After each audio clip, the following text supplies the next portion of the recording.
মৰিগাঁও কোৰগাঁৱত আন্তৰ্জাতিক নাৰী দিৱস উদযাপন শনিবাৰে দিনজোৰা কাৰ্যক্ৰমণিকাৰে মৰিগাঁও কোৰগাঁও পঞ্চায়তৰ কাৰ্যালয়ৰ প্ৰাংগণত মৰিগাঁও জিলা আইন সেৱা প্ৰাধিকৰণৰ উদ্যোগত আন্তৰ্জাতিক নাৰী দিৱস অনুষ্ঠানটিৰ আয়োজন কৰে।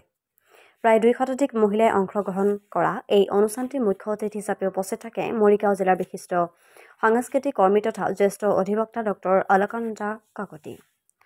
সমাজ সংগঠন হিমাদ্ৰী দেৱীয়ে আধৰুৱা এই অনুষ্ঠানত অংশগ্ৰহণ কৰি ভাষণ প্ৰসংগত ডক্টৰ অলকানন্দা কাকতিয়ে কয় যে নাৰী দিৱস আন্তঃৰাষ্ট্ৰীয়ভাৱে 8 মাৰ্চত উদযাপন কৰা হয়। এই দিৱসটি প্ৰতি বছৰে মহিলাৰ অধিকাৰ আৰু সমাজত মহিলা সম্বন্ধে সচেতনতা বৃদ্ধি কৰিবলৈ উদযাপন কৰা হয়।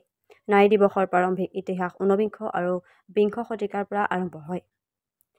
1910 চনতেই আমেৰিকাৰ কপেনহেগেনত দ্বিতীয়খন আন্তৰ্জাতিক নাৰী সন্মিলন প্ৰস্তাৱনাৰ আধাৰতে 8 মাৰ্চত নাৰী দিৱস হিচাপে ঘোষণা হৈছিল। পৰৱৰ্তী সময়ত 1975 চনতেই 8 মাৰ্চত ৰাষ্ট্ৰসংঘই আনুষ্ঠানিকভাৱে এই দিনটোক আন্তঃৰাষ্ট্ৰীয় নাৰী দিৱস হিচাপে ঘোষণা কৰে। এই দিনটোতে সকলো মহিলাৰ সম অধিকাৰ আৰু সমৰ্থনৰ লগত সুৰক্ষাৰ ক্ষেত্ৰত গুৰুত্ব আৰোপ কৰাৰ বাবে প্ৰস্তাৱ লয় বুলি মন্তব্য প্ৰকাশ কৰে। লগতে বিশ্বৰ অনেক দেশতেই আন্তৰ্জাতিক নাৰী দিৱস উপলক্ষে আনুষ্ঠানিকভাৱে চৰকাৰী ছুটিৰ দিন ঘোষণা কৰা হয়। তাৰ ভিতৰতে Afghanistan, Armenia, Azerbaijan, Belarus, Burkina Faso, Cambodia, Cuba, Georgia, Guinea Bissau, Eritrea, Kazakhstan, Kyrgyzstan, Laos, Moldova, Mongolia, Montenegro, Russia, Tajikistan, Turkmenistan, Uganda ও ইউক্ৰেইন, উজবেকিস্তান, ভিয়েটনাম আৰু জাম্বিয়া। তাৰোপৰি চীন, মেচিডোনিয়া, মাডাগাস্কাৰ, নেপাল কেৱল নাৰীসকলে চৰকাৰী ছুটিৰ দিন উপভোগ কৰে বুলি মন্তব্য প্ৰকাশ কৰে।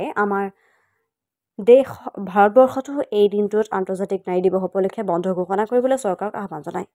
ইফালে বৰ্তমান সময়তে সমাজত মহিলাসকলৰ ওপৰত হৈ থকা বিভিন্ন সমস্যাসমূহৰ নিৰাময়ৰ সন্দৰ্ভতো এক বিশেষ বক্তব্য দাঙি ধৰে।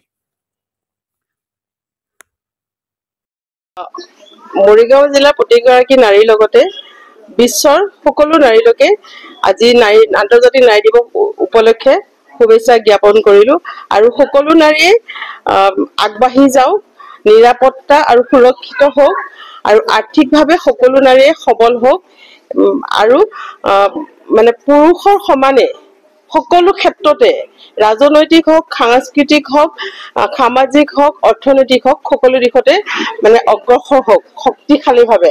সেইটোৱে মই সকলোকে আহ্বান জনাওঁ আমাৰ নাৰী সমাজক। মানে বিশ্বৰ বিভিন্ন দেশত ইতিমধ্যে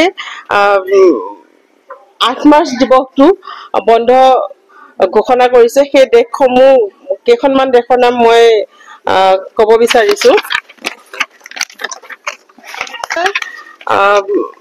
Afghanistan, Armenia, Azerbaijan, Belarus, Burkina Faso, Cambodia, Cuba, Georgia, Guinea Bissau, Eritrea, Kazakhstan, Kyrgyzstan, Laos, Moldova, Mongolia, Montenegro, Russia, Tajikistan, Turkmenistan, Uganda, Ukraine, Uzbekistan, Vietnam আৰু জাম্বিয়া, লগতে চীন, মেচিডোনিয়া, মাডাগাস্কাৰ আৰু নেপাল।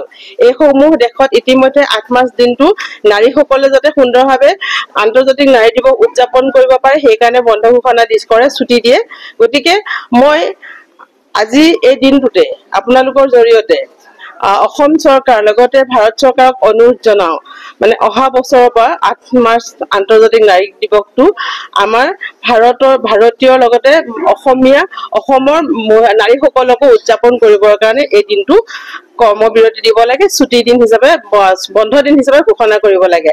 কাৰণ আজিৰ দিনত ভাৰতীয় প্ৰশাসনিক ব্যৱস্থাতে হওক বা অসমৰ প্ৰশাসনিক ব্যৱস্থাতে হওক মহিলাসকলো সমানে কাম কৰি আছে। গতিকে সেইসকল মহিলাই যাতে মানে আজিৰ দিৱসটো আন্তৰ্জাতিক নাৰী দিৱসটো উদযাপন কৰিব পাৰে ভালকৈ, সেইকাৰণে সকলো নাৰীৰ কাৰণে এই দিনটো ছুটি দিন বা বন্ধ দিন হিচাপে ঘোষণা কৰিবলৈ মই ভাৰত চৰকাৰৰ লগতে অসম চৰকাৰক অনুৰোধ কৰিছো। ঠিক আছে।